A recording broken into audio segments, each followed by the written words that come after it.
chat.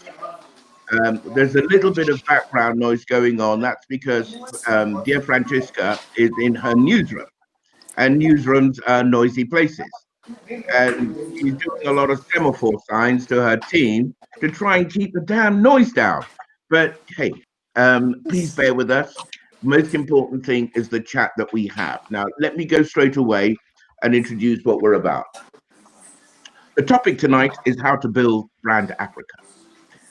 For Africans to take their rightful place on the world stage, they will have to rock their roles. But what should that role be? After centuries of colonial interference and domination, do modern Africans even know who they are, let alone discern what their role should be? Now, while the rest of the world, under the World Economic Forum, is busying itself with what it calls its Great Reset, how will Africa interface with all of that? The AFCFTA, the African Continental Free Trade Area, has just been launched. What difference will that make? Here to help us discern some answers to the question how to build brand Africa are historian and social activist Kwaku BBM.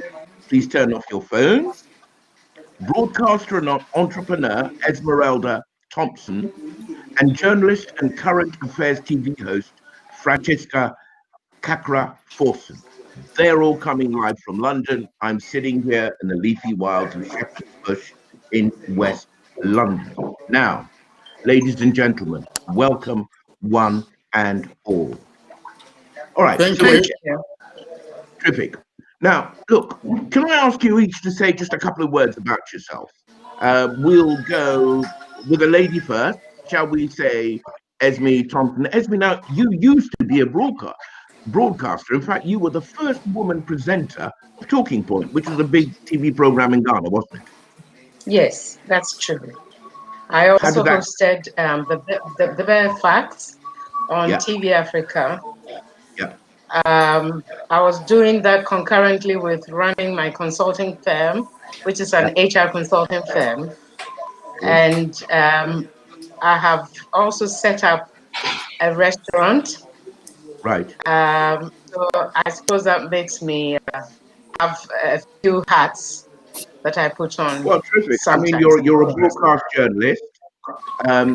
Also, you should be able to speak to the issues we have in the workplace as an HR consultant, and you're an entrepreneur, so you know what it's like, to face the drudgery of setting up and running a business. Let's go next to Francesca Kakra-Forson. Francesca, what's your background? So, yes, my background is really journalism. I've been working as a journalist since about 2007.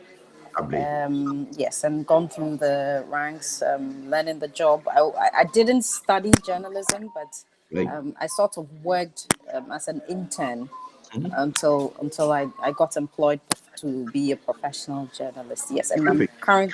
Can I ask what were you educated in? What was your kind of theoretical background?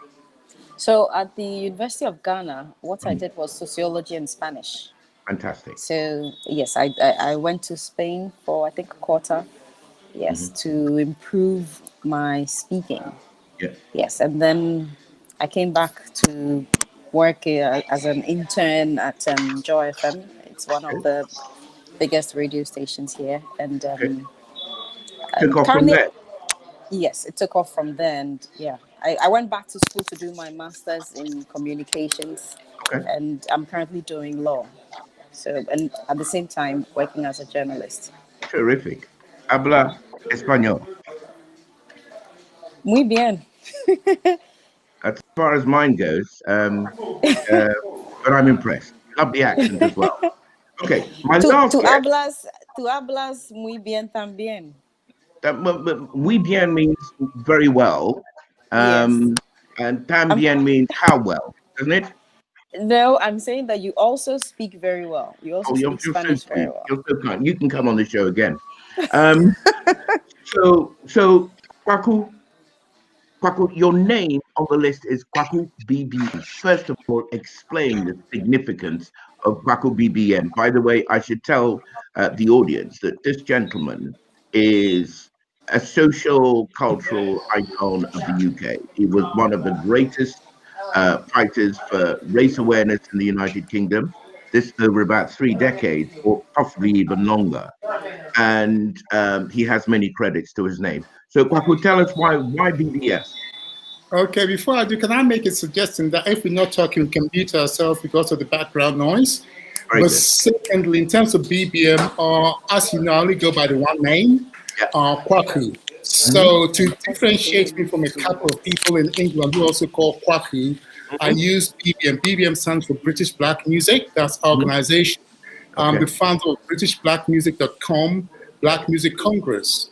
Right. But I've listened to the introductions of my female guests. I must say I've also been a journalist. I say also because I don't do it as regularly as I used to. I used to be a columnist on a number of music publications, from a trade paper like Billboard to DJ Magazine to a whole raft of black music publications, and also stuff like New Africa. I used to write for New Africa magazine, and I do that from time to time. I used to be on a contributor to a Radio London show for the African community. I don't use black, I use African to describe our people. Terrific. But yes, I also have since somebody mentioned the studying law, I have an LMM in entertainment law. I do music industry courses. So that's my background. But lately, I've been focusing more on community activities. You mentioned anti-racism work and things that uplift us as Africans and understanding our identity. That's what I'm about.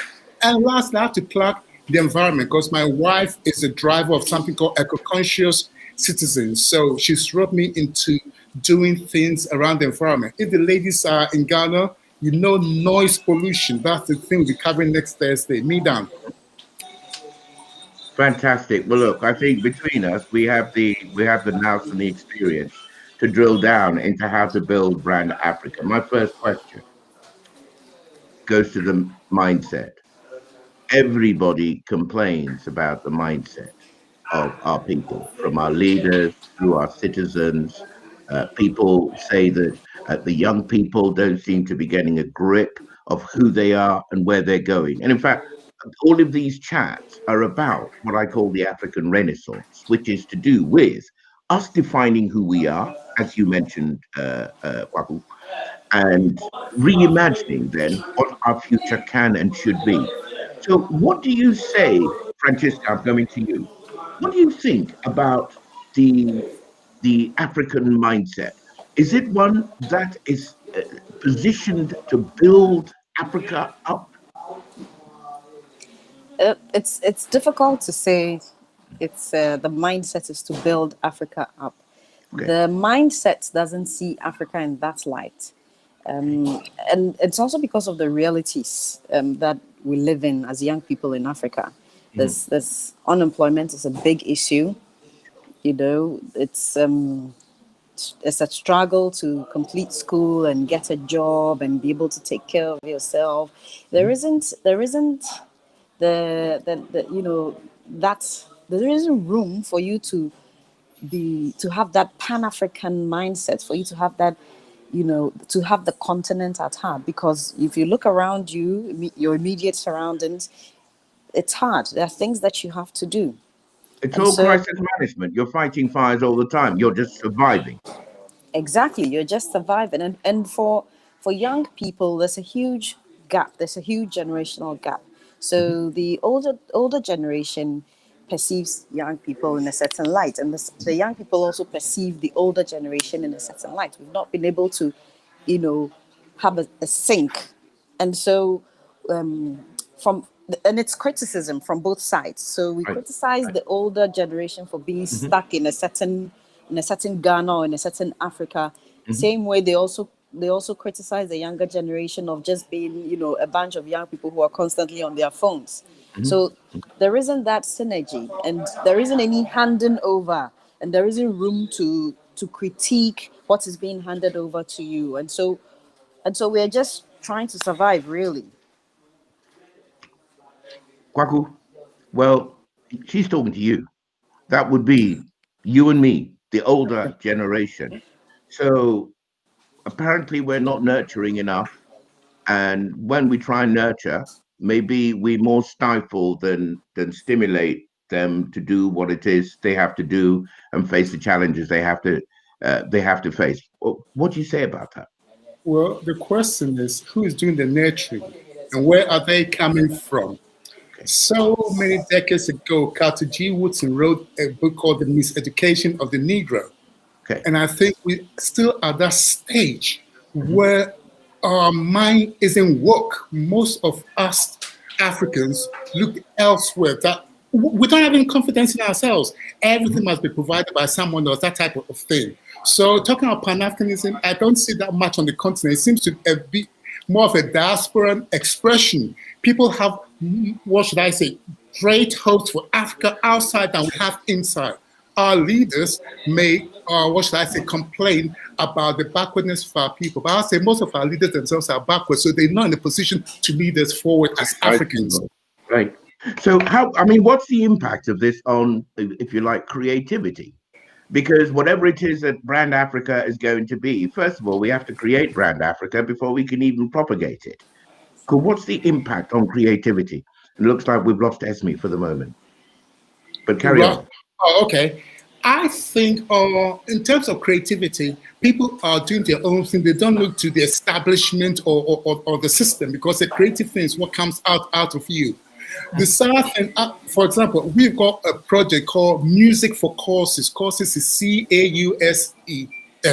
That means we use music to empower us, not necessarily to entertain us. The sad thing is that most of our creativity, and I'm speaking more about music in this instance, is just entertainment. That is fine, but it's got the potential to uplift us. Someone like Fela Kuti did music, but his music had the potential to empower us, to talk about politics, and a lot of the people that are doing that type of music are not in the mainstream, and maybe we have to find a way of moving those people so they can reach more of the masses than an underground audience. Okay, Francisca, so this is the instant, he's basically talking about an instant gratification sort of mindset where people want to get a kick.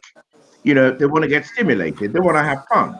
But nobody's thinking about the bigger picture, about what actually causes growth, development, and long-term fun. What's your response to that? He's not wrong. He's not wrong when he says that. Right. The impression that the older generation will get from the younger is that they just want to have a good time, and it's the reality is that. And in your script that you sent us, you made mention, or you talked about colonialism or colonization. That's the term I prefer to use. This continent hasn't really psychologically recovered from that. And so an aspect of colonization was some kind of tension, not just between genders and races, but also between generations. And so that quest for gratification is a kind of coping mechanism, because you see that it is in recent times that you see parents and their children having a kind of bond or a kind of relationship where they can talk about love and sex, and you can actually hug your father or your mother. It hasn't always been that case. It was always similar to the master servant concept. You know, so they issue instructions to you, you obey, you try and please them. And so it's not just the young people. The older generation hasn't also recovered. Several generations since colonization haven't recovered. And so our human relations, our family relations are not the very best, are not conducive to build that agenda to get everybody on board, to see a certain brand for Africa, to build that. We're not there yet. Okay. Kwaku, I remember when we were younger, there was something called discipline. And rigid discipline was, in fact, supposed to be a mark of the well-brought-up child. And when I look back, a part of me thinks that this was the way white people treated their African colonials. And it wasn't discipline per se, it was more about controlling people, which kind of dumbed down and kill the creativity of people. It was designed almost to break the spirit and make people obedient rather than make them constructive in what they output for society. What do you say about that? And what do you, as an educator, suggest we could do about this? Okay, the point you made is very, very deep, and I don't think you have the time to really drill it down because you can come at it at different ways. The essence of discipline is to achieve a certain outcome. And sometimes you may say that as an adult, you got the experience that this is what we have to go. The child does not know that putting their hand in the fire is going to burn them. So you know that. So you can express that in different ways by telling them in love, do not put your hand in the fire. Or maybe, as you said, maybe some of the color people, the elders of fold will come down hard. But I think, anyway, to cut a long story short, I think horses for courses. Mm-hmm. But I think if you have a conversational relationship with your family, I think that's the best thing. I understand the discipline, and discipline means a lot of things. But by the way, but I remember that you're talking about the old disciplines like obey before complain. I think that's one of the things that, especially in school, that also happened in school too. I remember it's not families in school. Absolutely, it was part of the people's culture. Yeah. Okay, we have changed because the world has changed. I mean, we're pretty much a global family today in which we've seen things that sometimes goes against our norms as well. So someone will say, is this sort of discipline our norm? All I'll say is that there is a norm about what is decent and what is not. Right. Okay. So I'm going to hop on. I'm going to move on. I'm trying to get Esme live into the studio again. But I'm going to move on to the next thing, which is really about education. Now, if we have these frank problems that we're coming to some kind of confluence on, about communication, about dumbed down creativity, about the ability to step back and actually engage with each other on a warm, loving, and human basis, not just in the domestic situation, but also in the familial situation. Does our education and its curricula help us to build ourselves? Does it address the actual needs that we have? Or does it just basically import stuff that other people have created, which is probably totally irrelevant to us? Well, I'll jump in there and say what you said is the reality, in the sense that we have an important education system that has not changed much since colonial times. So we cannot always keep blaming the colonials. They've gone some 50, 60 years. Absolutely. We have a history of education. We have, and when it suits us, I know, for example, our history curriculum has been changed to have a new perspective of how we got independence and all that. So when it suits us, we can input into the education that we're giving our children. But by and large, it's very Eurocentric, British-centric, and what we need to do is to frame it within a Pan-Africanist, what should I say, practice. Absolutely. And vision. Okay. Francisca, I mean, you're from a different generation to Kwaku and myself. Do you think that the education you've had, I mean, you're very well educated. You got a bachelor's, you got a master's. You're going into the legal profession now. So the issue for Ghanaians and most Africans of a certain demographic, the problem isn't intelligence. We all know that. We're smart enough to do anything. However, the mindset is one of copying and pasting stuff from abroad. How has yours? I mean, how have things moved on since my day to yours?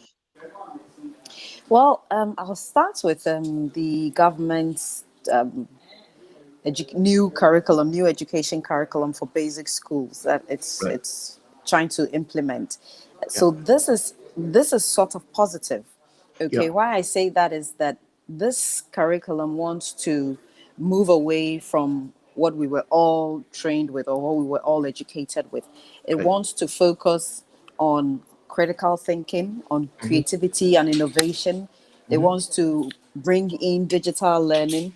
It wants to apply certain modes that are not conventional. So use of music, it's paying attention to listening as a skill. These are things that we weren't brought up with, weren't educated in that sense. Our education, or my education, even though I'm a young person, was, the copy and paste, and you'll be surprised that it's not just at the basic level. If you go to the senior high school level, even at some at the tertiary levels, at some institutions, you will encounter that the education system and how it's structured, and the enforcers or the people applying it do not make any room for thinking. They don't make room for questioning. They don't make room for But I thought you going. said the curriculum had changed and that we had all these new digital So that's kind of mind engaging, mind expanding items on the curricula. that's the new curriculum that has been introduced. That was introduced, I think, in 2019, that they're hoping to implement. So if they're able to do that, that's a good thing. But until then, it was, borrowing from other cultures and putting this here, and it wasn't really going anywhere. It was sort of learning to see yourself as inadequate, as an African with a certain negative tag. I see. You see, look, actually, we're on several iterations here for today's program. A good old friend of mine, a very wise man called Ben Bracken, was supposed to be on this program. Ben couldn't come because he has got COVID. Now, he's put this publicly on his Facebook page, and he's done it really as a public health announcement that people need to be careful. And this is a man who is stepping outside traditional cultural behaviors, even though he himself is a traditional ruler. Okay. But that kind of mentality isn't common across our society. And the question I'm going to ask now is, if our culture does not pivot to respond to new conditions, doesn't that prove that we're not using this critical thinking? I mean, a concrete example is that if we say that we have funeral rites and they go on for 3, 4, and 5 days, and each one of those days involves huge numbers of people, okay, getting together. And you know what our culture's like. You know how we behave when we're when we're amongst relatives and crowds and friends. What about our weddings? Our weddings are massive. Absolutely huge. I'm not sure whether the people can actually afford those weddings, but it's kind of become the zeitgeist. It's become the way to go. Now, if you're living above your means, you are likely to be bent. If you're living above your means, how are you going to balance your books? Things like this need the mind to be applied to say that we've got a pandemic out here now. What it means is that funerals are going to have to change for a period of time. But there are those who will say things like, oh, well, this is what, the culture is and so on and so forth. Is it time for us to become our culture and show that actually we're in charge of our destiny? Right. Two things. First of all, I think Esmeralda said she can't see anyone, so you may want to do that technical thing. Secondly, something is burning, and I want to answer the previous question before coming to this. We use the word educated. I'm saying that, look, I want to be critical about that. My wife is a lawyer. She went to one of the best schools in the country. Right. She's on those platforms, and when I hear the mentality of the so-called elite educated, I shudder. So let's not think because people are BAs and MAs and PhDs and we've been to the best universities in the West makes us any better, because some of the mentality is so backward. And these are the supposed leaders. So that's the first thing I want to throw out there. Secondly, in terms of change, let me tell you something. You remember, people used to have waykeeping. That's before the person is buried. And it's to show that if you can't do that, you can't afford it. One or two people who can afford it set the precedent by saying we're not having waykeeping, and it's slowly creeping into the way people do things. So it's about one or two people being confident of themselves and what is right, and then other people follow. Remember, there are more followers than leaders. So we need the leaders to show by example. Talking about spending, yeah, I've been to some of these weddings and you're all right. It makes you wonder. But I think that's part of our society, the show off and trying to keep up with the Joneses. And to me, at the heart of it is lack of confidence. So you can do what you really want to do. You think the right thing is to do what Mr. Kwesi did. So lack of confidence come back to the African personality. Kwame Nkrumah talked about, Marcus Garvey talked about. We need to sort out our psyche, our mentality. Once that's sorted out, we can move forward. Right now, most of the African psyche is in the haze. It's the opposite, the antithesis to being woke. Money and power is not enough because there's a lot of people. I've been sitting in this country for a while, and I'm seeing people in positions. First of all, they're sorry, I mean, when you say sitting in this country, what are you talking about now? Are you talking about London or are you talking about Accra? I'm talking about Accra, Ghana. Okay, good. Right. There are people in positions through political appointment who are incompetent. Some of them have their jobs done. That's just for the boys. How are we going to progress?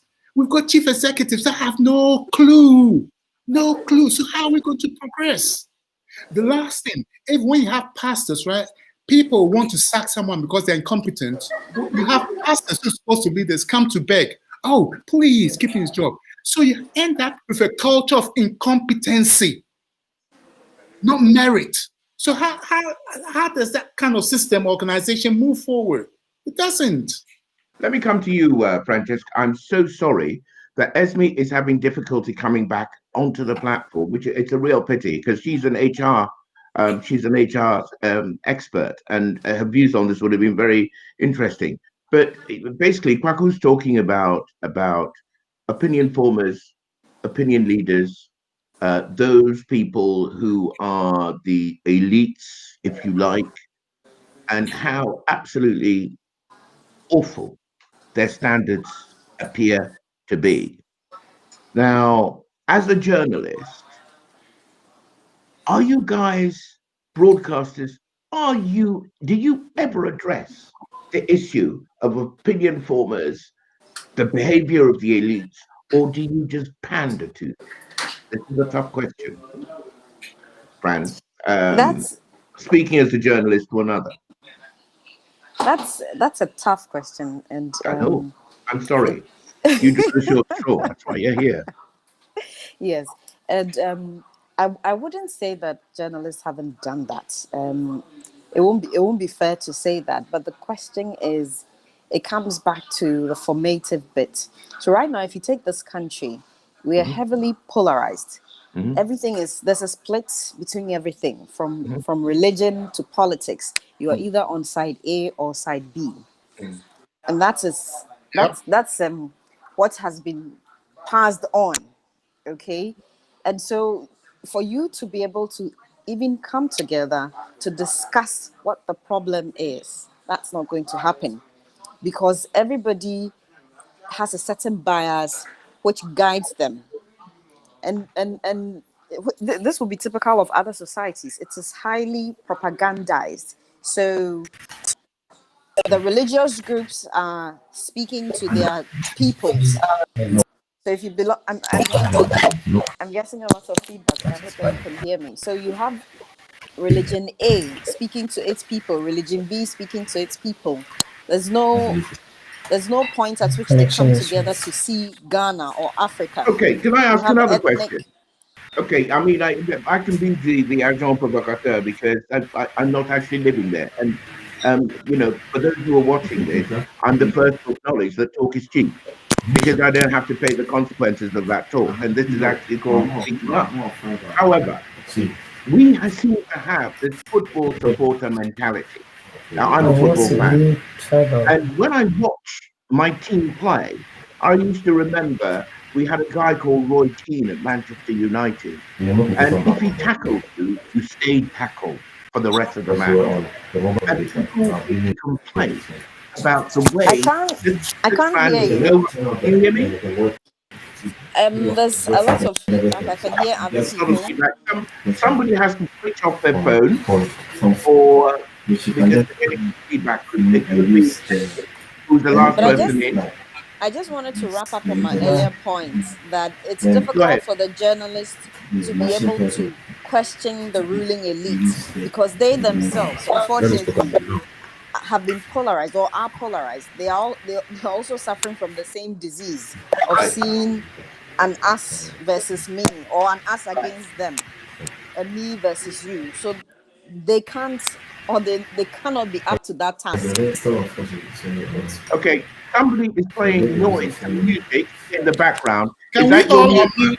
Can we all unmute for now and then see what happens? Mute for now. Okay, could you do that? Try that. Okay, so let me pull this one out. There you go. Somebody's actually giving instructions. All right. Okay. Francesca, unmute and speak. Okay. Okay. Okay, go ahead. Yes. So I was just only trying to make the point that because of the heavy propaganda really in the world, it's not just in Africa. Every kind of group has its agenda, and it's communicating to people and, holding them along certain bias. The journalist is not immune from that. And so you would find that the journalists also have their interests, or they have their biases. And this makes them incapable of holding the ruling elite, holding them accountable or calling them out. Okay. I'll tell you one thing. You see, what I was going to make the point about the football supporter mentality is that when your side makes an error or causes a foul, all of a sudden, I didn't see that. You're going to have to wait for the slow-mo replay at the end of the game when everything's already been decided. But why is it that we can't, Francesca, you could be a raging lefty, I could be a raging right-winger. Why can't we have completely different points of view and then afterwards shake hands and have a beer together? Why are we incapable of doing that? Now, I don't know, maybe Kwaku, that should better go to you or to Esme, who is still waiting in the wings to come into the studio. That is a very good question. It amazes me because I try not to be on these platforms, but I listen to what my wife says in the conversations. It's amazing that a party is wrong, and because it's your party, all excuses are made for it. The same thing that you hold the other party accountable if they were empowered. It amazing that we lose our common sense. But the lady before me made the point that it's not something that is just prone to Africans. Look at the US, for example, and the people following Trump. Everything, the evidence in their face, but they still believe that Trump won and that kind of stuff. So I think it's a human condition. But let me finish. The reason why it's a problem in Africa is that we've got a very dysfunctional system. In Europe, these things do happen, but the buses run, the things work. If you want a passport and it's supposed to be 4 weeks, you get in 4 weeks. Not in Ghana, it's like who you know and stuff. So that compounds the problems. The institutions are strong. If institutions had not been strong, that insurrection ended up with total carnage. So that's the thing. Now, the problem is, Esme, are you with us? Esme, can you hear me? Still good. Hello? Esme, can you hear us? Unmute and I can hear you, but are you talking? Fantastic. I can. I'm talking to you. I'm going to ask you a question. Hello, can you hear me? Can you hear me, Esme? Yes, I can hear you. Fantastic. Tell me. Look, I can hear you. Yes, I can. Yeah, there's a terrible time lag on this thing. If it continues, I'm going to have to turn it off. But you're an HR consultant. What are we going to do about this winner takes all? I'm not prepared to listen to reason. And here's the thing. The funny thing is, you would expect that people of letters, people with PhDs, educated men and women, would be able to rise above that. But I actually see no difference between the behavior of a PhD in Ghana and Esme, I'm afraid we can't continue with this. I'm afraid. I'm so sorry. Terrible. Yeah, it's awful. I'm going to have to say goodbye because it's making it very difficult for the rest of the broadcast. You must come again. No, Okay, you come again. I'm really sorry. I'll come and rejoin. I don't know what's Okay. Now, the Francesca, over to Yeah. you. Yeah, so I wanted to sort of critique the way our societies are formed. Right. And it's difficult to also criticize it because how else then are we going to form our society? So we have groupings such as family, we have groupings because of our beliefs, we have groupings even on the color of our skin. So this always creates an inward looking posture. And that's Mm-hmm. why it's difficult for you to be on the left and for me to be on the right. But at the end of the day, we can't just shake hands and go because it's impossible for us to view the other person as a part of us, even if they look like us, even if we have the same beliefs. There's something else that sets us apart, and what sets us apart seems to have more weight than what brings us together. Perhaps some people talk about the posture of our mind being more focused on the egotic aspect of life. So it's focused on how we are going to put ourselves ahead, ourselves not just individually, but ourselves as in our grouping. So my religious groups or my political groups, how are we going to get ahead? I heard you mention, I didn't hear the other speakers, but I heard you mention the winner takes all. And this is also a sort of thinking, which I will call the Gothic mindset. This has found its way into how we do politics. And that's why you have the political system where it's winner takes all. Another party is not letting because there's no trust and there's no room to share, really. Okay. I've got to ask this question. Back in the day, Francesca, I'm sorry, it's all coming at you because Kwaku and I come from a certain generation and we have had certain benefits. Um, the point is that if you're an African, somebody paid for your education, whether it was your parents or the country, somebody paid for the education. And what is the output of that education?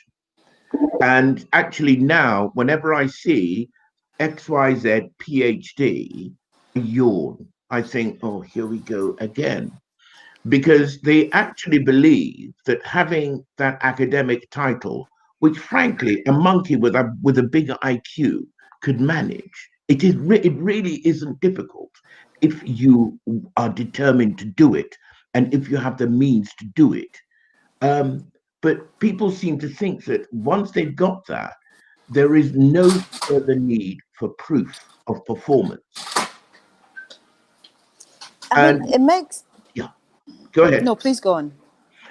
And you see, this makes things very difficult for those who are supposed to be the opinion formers. They cannot garner the respect of those who naturally look up to them for leadership and just see this cack-handed behavior being repeated time after time after time. I mean, Ghana has some of the most brilliantly educated people.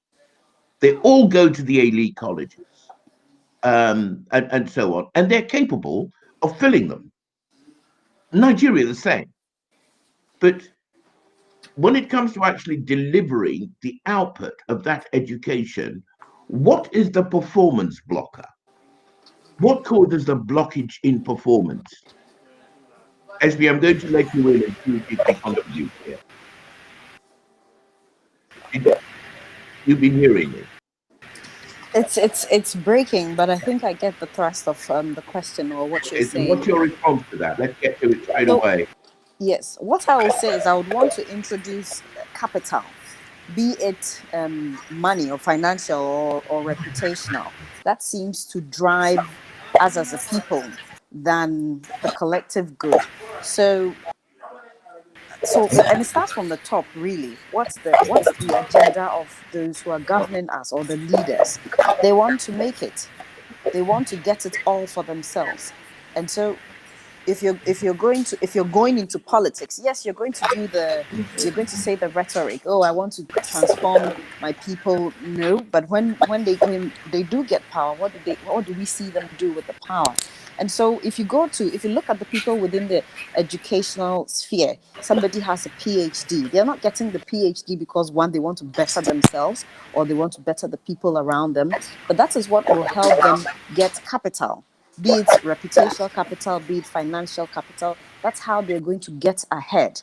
And so they lose track, or they don't even have that in mind anyway, to build themselves and to build something, but rather to gain. And it's the desire for power, and this has become an obsession for most of us. Kwaku, what's the way out of this loop? Say again. What is that? I'm speaking to Kwaku now. Right. What is the way out of this conundrum? Okay. Misplaced goals, lack of vision. It's almost as if you have a Superman, which is the African. They are super people, but their super powers are all deployed in a direction that doesn't actually benefit either ourselves or our environment. What's the way out of that loop? I'm going to answer that by giving you some examples, and by understanding examples, hopefully we can see how we can move forward for the solutions. Okay. Someone goes out of the country to study agriculture, right? Someone goes out of the country to study nursing. Mm-hmm. They come back to the country. The agriculturist wants to stay in Accra. They don't want to go into the so-called bush, into where the farms are, to practice what they've learned. The nurse does not want to go into the so-called backward places in the regions. This is where the health issues are. Do you know why? Because they like comfort. So, as the guy says, that means they don't want to be hardy. They want the comfort of staying in Accra, where there's electricity, there's running water. Look, some of the books written on whether our farming or the health situation are not even written by Africans. They're written by Europeans who go in there and stay in the mud huts and whatever. So it's about our mentality of saying, look, this is our place. Why are we even allowing Tarzan to come and tell us how to live here? So I think it's an indictment on us when the key tasks, that means the documents that are supposed to move whatever sector we're in, whether it's the nursing, that means rural health nursing or whatever, it's written by other people. So I'm saying we like comfort. Because I've got a PhD, I should sit in my air-conditioned car. Why should I be in there? That's a backward place. So it's a mentality of understanding. And when we think at farmers, for example, farmers are, backward people, that's our problem. Because we think if you're in the city, and you've got high-rise blocks. Now in Accra, of course, apartments, then you're civilized. Most countries that are so-called developed, agriculture is the backbone of their economy. I know that we've got IT today and whatever, but we see farmers as being backwards. So it's a mindset. Whatever we're saying, right, Ted, what we have to take from here is the mindset. We've got a bankrupt mindset, and we have to move towards an Pan-African mindset. Pan-Africanism means that and locating yourself as an African, whether in Ghana or the diaspora, and you want the betterment of your people. Our people, let me tell you what we're good at. We're good at having a personal agenda. That is why you sign a deal that does not benefit the country but benefits you. Done. That's enough for now. Okay, let's put this stuff in context. We got about another 10 minutes or so here. There's a pandemic raging right now. That pandemic isn't happening in a vacuum. I'm very cautious about the thing people call conspiracy theories. Extremely cautious. But Africa is massively at risk. The first thing I asked myself was that I was at school with some of the brightest chemists, biochemists, scientists, doctors, going, these guys were at Legon with me. They left the country, went abroad, and held down amazing jobs. And they were actually quite well sought after because they were resourceful and they were talented, they were diligent, and they were able. The question is, why haven't we marshaled our own talents and abilities towards finding solutions to whatever variant of COVID is coming up? They say they've discovered a new variant in South Africa, which is supposed to be more virulent and it's supposed to be more deadly in terms of mortality than COVID version 01. The UK has its own COVID version 02. I'm hearing today in the briefing from Prime Minister Boris Johnson that there's a Brazilian variant. And those variants in South Africa and Brazil, strangely two places where Brazil has got more Black people in it than any other country outside of Africa. Strangely, it's saying that the vaccine may not be so effective against the Brazilian variant or indeed the South African variant. This from the Chief Medical Officer of the United Kingdom 2 hours ago. Okay, now, are we going to wait for Mr. Gates to develop a vaccine for us? Francesca, tell me. I've lived my life.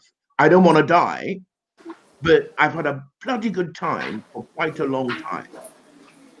What's coming up is the next generation. Francesca, what do you feel about the self-help we are offering ourselves in this? I'm not against the self-help per se. That's as if the person knows what they're doing. But it's unfortunate that often those opting for self-help do not have the adequate knowledge. And so they may be doing something that they may be overdosing or underdosing. They may be doing something that will end up hurting themselves. I'm talking about research and development. So I mean, knowledge wasn't given to anybody. Knowledge is something you pursue, seek, find, test, and apply. Okay, so now, not to do that, of course, you need to be creative and take responsibility for where you're going. Okay, so sadly, we don't prioritize research. We will prioritize the emoluments or the ex gratia that we'll be giving to politicians. We'll spend time and look at how much every politician is going to get, or what we call Article 71 holders are going to get after their term in office. But we don't prioritize research. As we speak, there's a bill that's supposed to have been addressed by Parliament, the Research Innovation Bill. This is supposed to set money aside for research. If we had done this about 10, 20 years ago, we wouldn't be sitting here looking to import vaccines to fix COVID or to give to people to protect them from COVID. But that's the problem. It's not a priority, not at the top and not for even everyday Ghanaians. It doesn't appear that's a priority. Right. Kwako, where's the leadership going to come from? Unfortunately, when we look at Ghana, we tend to look at the political leaders for leadership. Right. So that probably is where. But let me just say something. I think there's a hospital in Mampong, and there's supposed to be a traditional research facility next to it. The idea is to research traditional medicine to supplement the orthodox medicine in the hospital. Right. Someone came here 2 weeks ago, took her mother there. Two things. First of all, the security, not even the management, but the guy at security tells him that they need funding.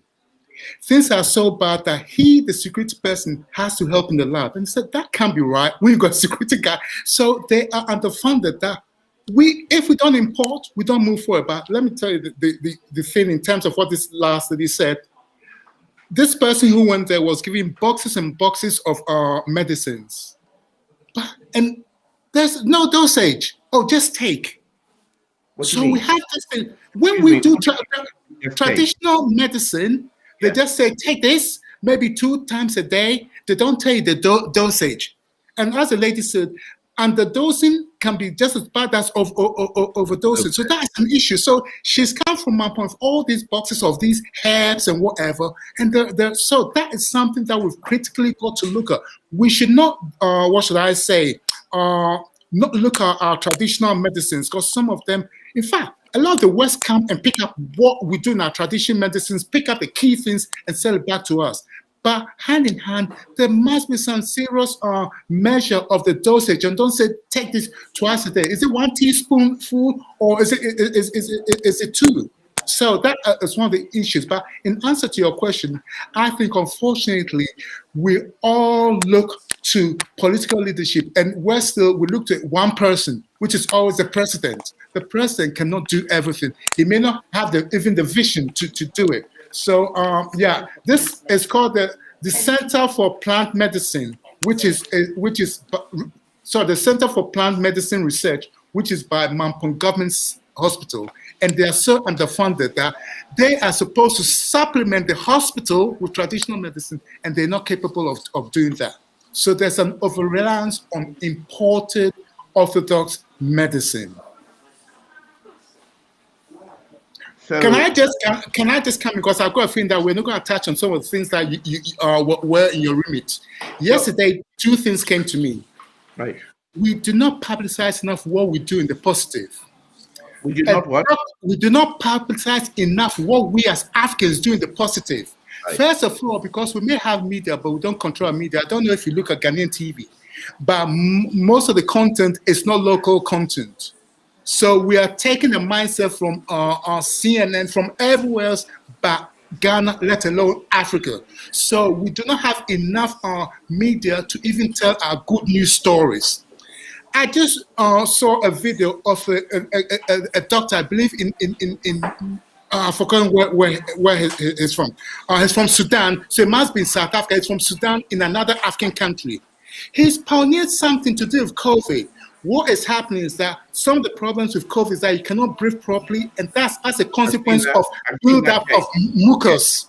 Right. So this guy had found a way of extracting the calcified, hardened mucus, and then people can breathe and they don't need to be by the ventilators. How many people are? And this was something that the WHO was advocating against.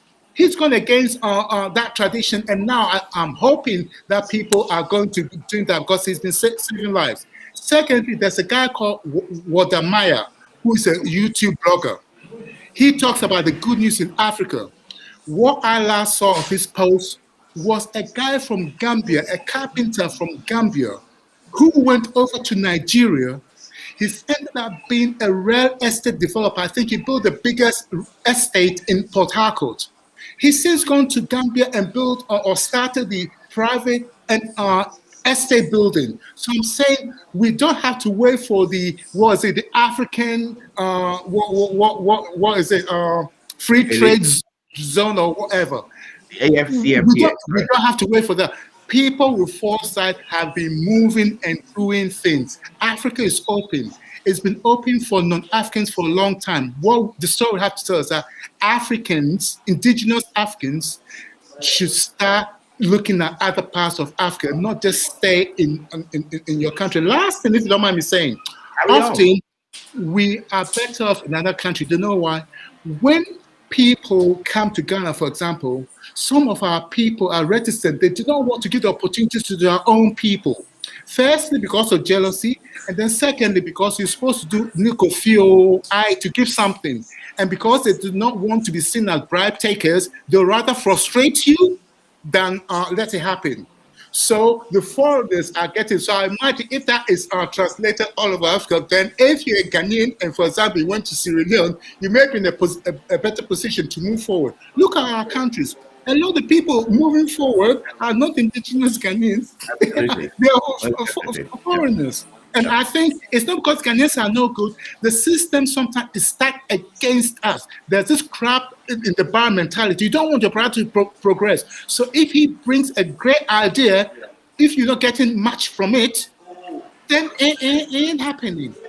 Okay. A foreigner comes, they're going to bring that envelope. So that envelope. So we got back to this thing about corruption, which is endemic in our system, which nobody seems ready to move to Okay. change it. Okay. Kwaku, I mean, this is so eloquently put. One of my pet gripes as a journalist is that I find that African journalists spend their time trying to replicate the BBC, CNN, and other media, not being aware of the fact that actually those media are targeted to mold African minds in a certain direction Of and not course. a direction that's useful for itself. And in the UK, I'm part of a broadcasting group that is trying to adjust that, actually, often against the will of our own people. So, Francisca, um, what can we do to change the mold of media in Africa? Now, you're not a media owner. I completely understand that. However, your insight is of interest to me because it might assist myself and other journalists in turning out the sort of content that would help our country. I think from the individual level, it starts with Right, an honest thought. An honest thought. So you should be able to think about where you are, what you're doing, and where you find yourself, what's around you. right, And this will involve some self-criticism, and we should be right, able to do that. And we right. should be able to tell ourselves that we're not, we're not, for instance, living healthy. We should be able to tell ourselves that we are not passing on what the next generation will need. We're not able to foresee what Ghana will be like. We should be able to tell ourselves those things. We've not done enough. We've not done well at all. Then when you look at the media as a group, we should be able to have independent thinking. Really, you talked about trying to imitate the West. Yes, there are things that we can learn from them, but it doesn't mean that we have to just follow in their After the tracks. faith. Right, Yes, right. and so for instance, I'll cite an example.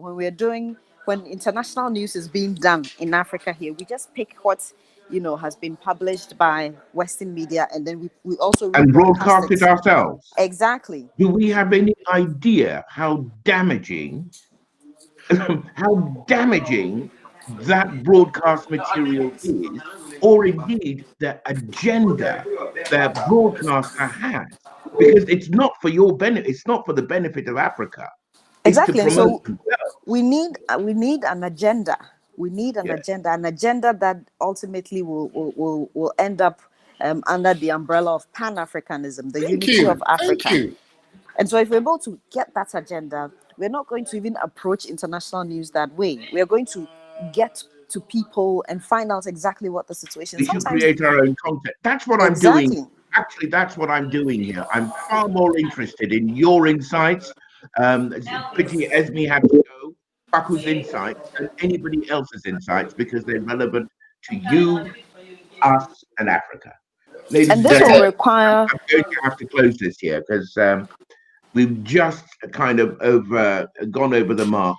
But Francesca, I hope you will come again, and Kwaku, I hope you will grace our conversations again another time. Thank you. I'd like to say thank you to Esme. There were some system problems which we couldn't overcome, but I hope those who are with us, please send your comments in and observations. The next time we come on again, please join us. Aku, thank you so much. Wouldn't have been possible without you. Francisca, I know you've had a busy day. Thank you so much. All the best. thank you too. Thanks, everybody. And Bye. thanks to all the speakers. Thank Absolutely. you. Bye. Bye.